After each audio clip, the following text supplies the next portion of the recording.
Alright, let's go back to the drawing board.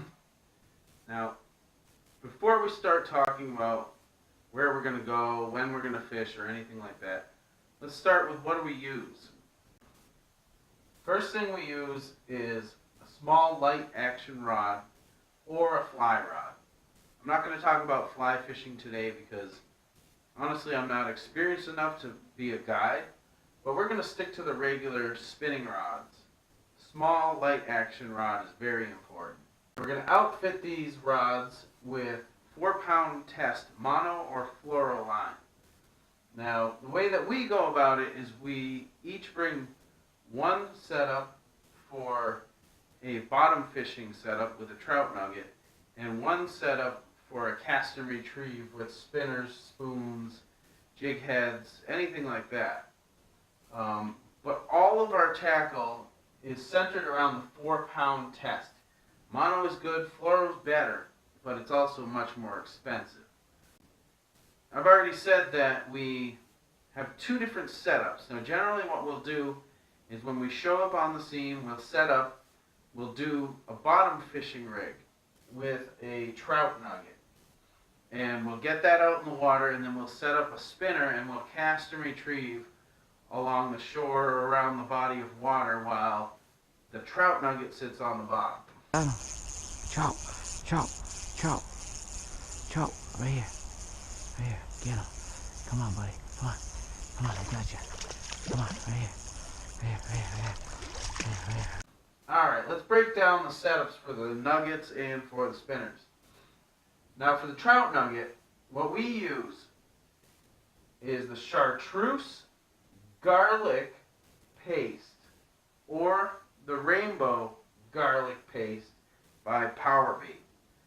Now, I don't want to be, a product placement commercial here, but there was a time, I think it was a year or two ago, where I bought a bunch of trout nuggets, trout pastes on clearance, a bunch of different brands. It was the end of the season, bought a ton of them, and I used a bottle of like 8 or 9 different kinds. And the ones that stuck out the most, where almost every single time I used them I would bring in at least one fish, was the chartreuse and the rainbow colored garlic paste by Powerbait. Now this combination is important. The chartreuse and the rainbow cover the colors that the fish will see as the Powerbait's floating in the water.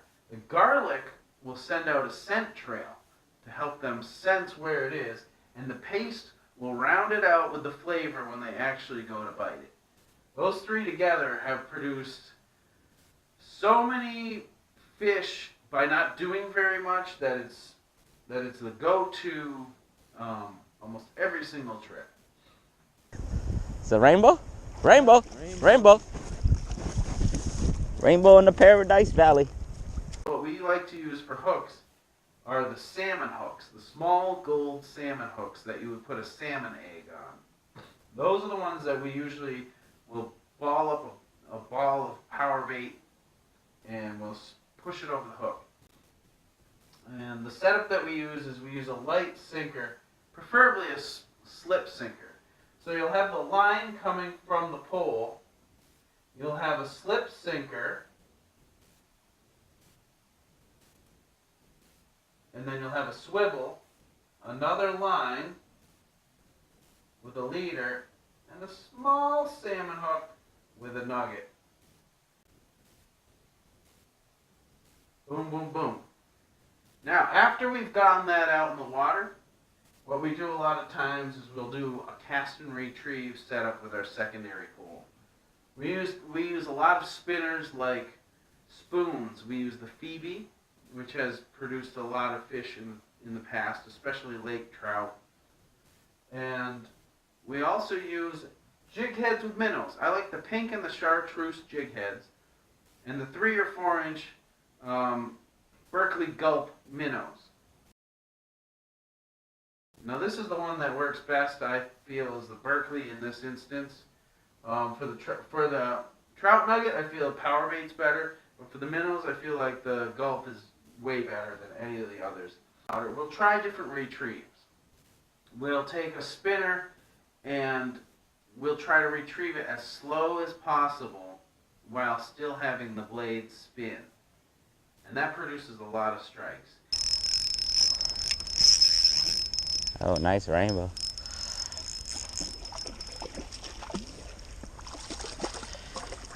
Alright, so where do we go? I've drawn a fictitious pond with some rivers going into it that's an amalgamation of 5 or 6 different bodies of water that we fish on a regular basis. Now, what do we do here? Now that we have our tackle and we know what we do, we set out a trout nugget to sit and we work around, we cast. Where do we go? Well, that depends on the time of day, where the sun is, how warm it is, if it's overcast, how many people are there, where they're fishing, where people regularly fish. Now you calculate all these things together and you try to decide where you think the fish would be at any given time. Now, times of day. Important thing is times of day. You want to hit them when they're feeding.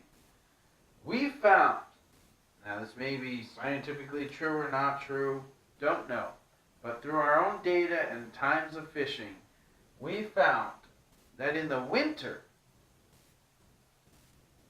the late afternoon,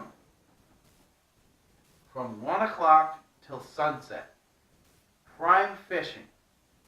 Late afternoon, nothing beats it.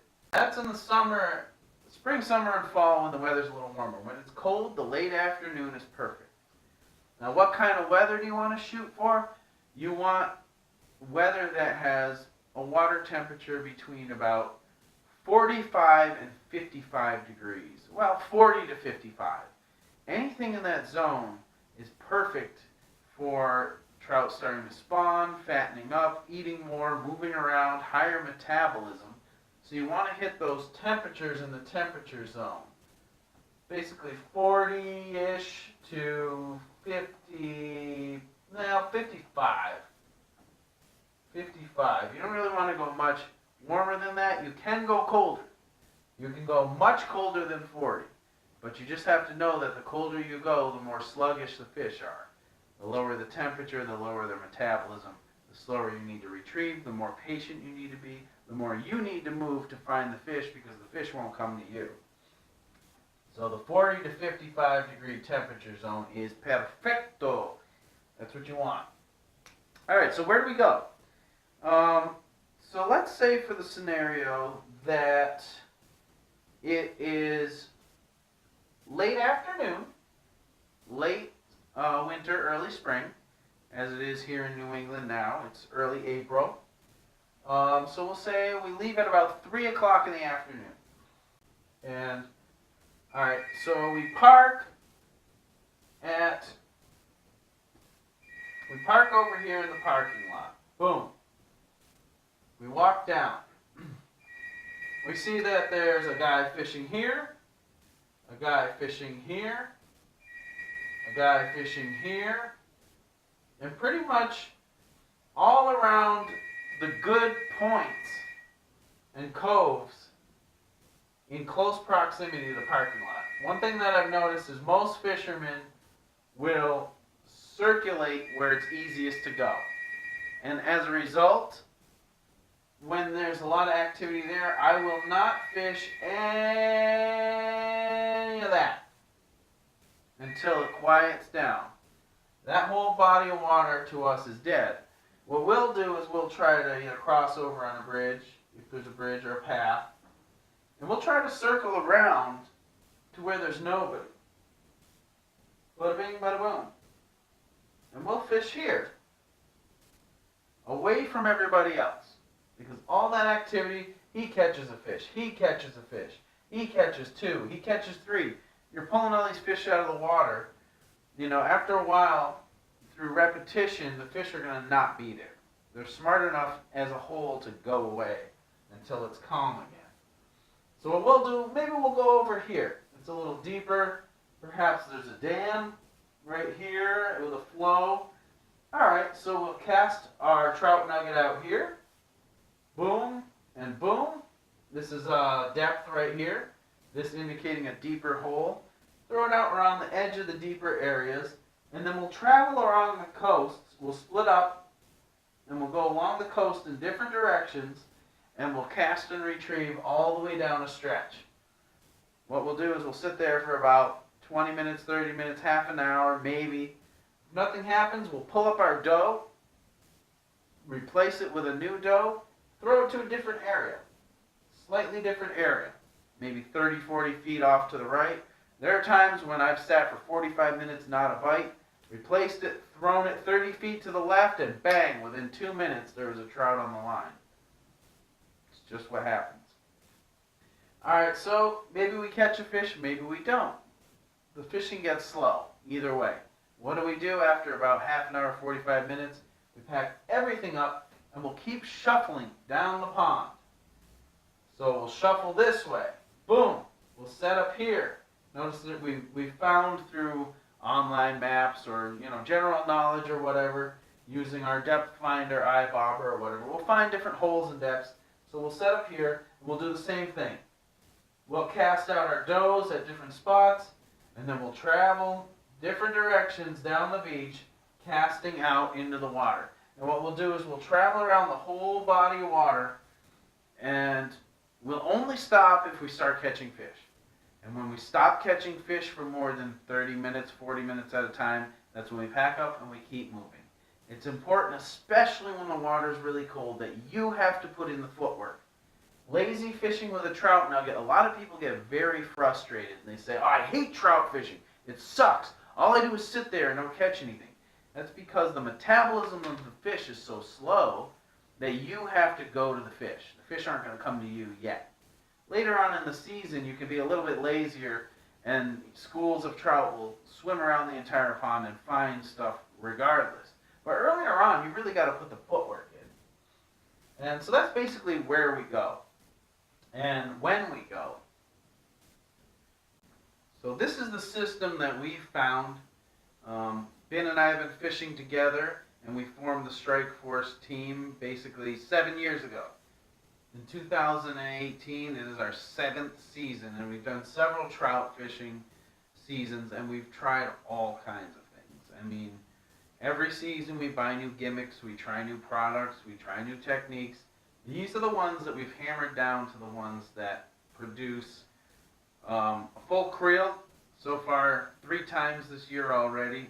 We've fished maybe 8 or 10 times, and we've only been skunked once, and I think it was because of the cold weather. And we've had a full creel 3 times, and we've continued fishing with spinners after our limit and just catch and release after we've... Until next time, this is Jeremy from Strike Force Fishing saying, quit bitching and start fishing.